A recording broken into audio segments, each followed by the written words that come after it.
प्रतिभा astrology तर्फे आपण दत्तधाम यात्रा या 2025 ची आयोजित केली आहे आणि या यात्रेला माझं तुम्हाला सगळ्यांना आवाहन आहे की त्यामध्ये होणाऱ्या दत्तयागाचा तुम्ही अवश्य लाभ घ्या। दत्तधाम यात्रा आणि दत्तयाग हे या टूरचं वैशिष्ट्य आहे। याच्यामध्ये प्रामुख्याने असं असतं की पिठापूर, कुरवपूर, त्याच्यानंतर गाणगापूर, अक्कलकोट आणि कडगंजी ज्या ठिकाणी गुरुचरित्र लिहिलं गेलं त्या संपूर्ण क्षेत्रांचं दर्शन पूर्णपणे होतं। संगमावरती स्नान होतं। त्याचबरोबर स्पेसिफिक गुरुचरित्राच्या 14व्या अध्यायाचं याच्यामध्ये वाचन होतं। त्याचबरोबर याच्यामध्ये दत्तयाग केला जातो। दत्तयाग प्रामुख्याने करत असताना आपल्याला सगळ्यांना माहिती आहे की आपलं मानवी जीवन हे अनेक कंकोऱ्यांनी बनलेलं आहे आणि त्याच्यामध्ये अनेक समस्या आपण नेहमीच हँडल करत असतो आणि मग त्या समस्या हँडल करत असताना त्या समस्यांवरती फाईट करत असताना नेहमी आपल्या मनामध्ये येतं की हे सगळं स्ट्रगल माझ्या वाट्याला काय आहे, या सगळ्या कॉम्पिटिशन माझ्या वाट्याला काय आहेत आणि माझ्या आयुष्यामध्ये सुख आहे की नाही। कारण 100 धागे दुःखांचे ज्या वेळेला येतात तेव्हा एक धागा सुखाचा आपल्याला भेटतो। मग 100 सुखाचे धागे माझ्या आयुष्यामध्ये नाहीत का? मग याच प्रश्नाच्या उत्तराकरता ही दत्तधाम यात्रा आणि दत्तयाग संपन्न होतो। या दत्तधाम यात्रेमध्ये आपल्याला सगळ्यांना माहिती आहे की आपण पिठापूरला गेलो म्हणजे श्रीपाद श्री वल्लभ मनुष्यरूपी गुरु लाभला चराचरा, म्हणजे प्रत्येकाला मनुष्यरूपी गुरु दत्त गुरूंच्या अवतारामधनं, पहिल्या अवतारामधनं श्रीपाद श्री वल्लभ लाभले। तर श्रीपाद श्री वल्लभांच्या पिठापूर क्षेत्रामध्ये त्यांचं दर्शन घेतल्यानंतर आपण अगदी पतित पावन होतो। त्याचबरोबर त्यांची कर्मभूमी ज्यावेळेला आपण कुरवपूरला जातो त्यावेळेला कुरवपूरला त्या ठिकाणी प्रामुख्याने दत्तयाग होतो। आपल्याला सगळ्यांना श्रुत आहे की पहिला दत्तयाग जो आहे तो पहिला दत्तयाग त्याच ठिकाणी संपन्न झाला। अगदी त्याच भूमीवरती आपण सगळेजण एकत्रित येऊन अगदी शास्त्रोक्तरित्या दत्तयाग करतो। या दत्तयागामुळे आपलं गुरुबळ पूर्णपणे वाढतं। गुरुबळ वाढल्यामुळे असं होतं की आपल्या आयुष्यामध्ये ज्या काही समस्या आपल्या जीवनामध्ये आहेत त्या समस्या ह्या निर्माणच होणार नाहीत याकरता पूर्णपणे काळजी घेतली जाते आणि ज्या समस्यांवरती आपण फाईट करतोय त्या समस्यांमध्ये आपण पूर्णपणे यशस्वी होतो।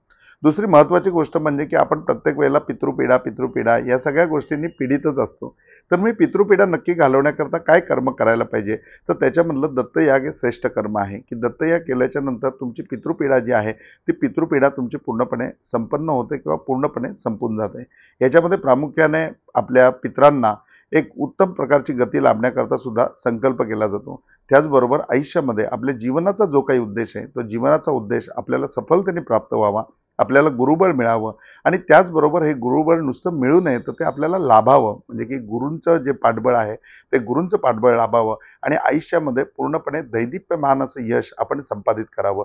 या सगळ्या भूमिकेतून हा दत्तयाग अरेंज केला जातो।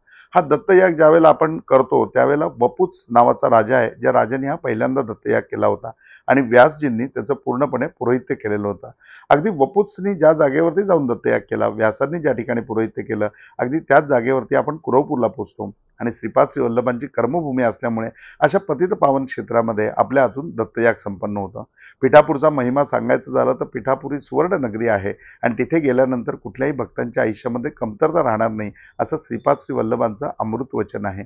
चला तर मग पिठापूर यात्रेला जाऊया, पिठापूरला श्रीपाद श्री वल्लभांचं दर्शन घेऊया, कुकुटेश्वराचं दर्शन घेऊया, ज्या 11 रुद्रामध्ये एक येतं, ज्या दर्शनाकरता श्रीपाद श्री वल्लभ दररोज वल्लभ आपल्या आजोबांबरोबर त्या ठिकाणी दर्शनाला जायचे। अगदी त्याच ठिकाणी आपण सुद्धा जाऊन दर्शन घेणार आहोत।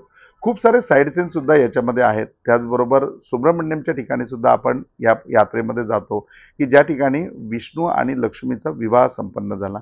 अगदी त्या जागेवरती सुद्धा आपल्याला जायचंय। गोदावरीचा तीर आणि गोदावरीचं विशाल पात्र त्या ठिकाणी सुद्धा आपल्याला बघायचंय आणि अनेक सारे सत्संग याच्यामध्ये असतात ज्या सत्संगाने आपल्या जीवनामधल्या समस्या कशा संपायच्या, आपल्या जीवनामधल्या समस्या कशा संपतील आणि ज्या समस्या आपण आता फाईट करतोय त्या समस्यांवरती विजय कसा मिळवावा याकरता अनेक असे सत्संग या दत्तपीठ आणि कुरवपूर यात्रेमध्ये आहेत। तर मग चला दत्तपीठ यात्रेला, चला दत्तधाम यात्रेला आणि दत्तयागाकरता तुम्ही सगळेजण त्या ठिकाणी माझ्याबरोबर चला की जेणेकरून आपल्याला सगळ्यांना तो दत्तयाग संपन्न करता येईल आणि एक सुजलाम सुफलाम आपल्या जीवनाची आपल्याला नव्याने सुरुवात करता येईल। ओम साईराम।